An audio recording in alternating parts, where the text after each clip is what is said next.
ফুলেল শ্রদ্ধা আর গানে গানেই বিদায় জানানো হলো সাংস্কৃতিক ব্যক্তিত্ব সন্জীদা খাতুনকে।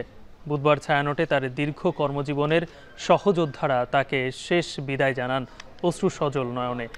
ভাষা আন্দোলন থেকে মুক্তিযুদ্ধ সর্বত্র সংস্কৃতি কর্মী হিসেবে নিজের স্বাক্ষর রেখে গেছেন সন্জীদা খাতুন। যে ছায়ানটের মাধ্যমে সারা দেশে রবীন্দ্রসঙ্গীতের চর্চা, শিক্ষা ও বিকাশ ঘটছে, তার প্রতিষ্ঠাতাদের একজন তিনি। রমনা বটমূলে অসাম্প্রদায়িক চেতনায় পহেলা বৈশাখের আয়োজনেও ছিল তার অবদান। পরে 92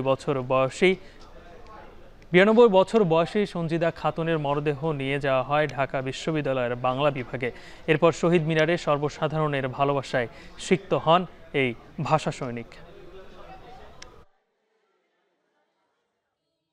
এই বাঙালির সংস্কৃতির যে পরিচয়টা কি হবে সেটি তারা সাধনা করে গেছেন এবং মানুষের মধ্যে ছড়িয়ে দেবার চেষ্টা করেছেন। তার আদর্শকে ধারণ করে যারা তার সাহচর্যে এসেছেন তারা যদি এগিয়ে যেতে পারেন তাহলে তার চিরজীবনের যে সাধনা সেটা তার সার্থক হবে।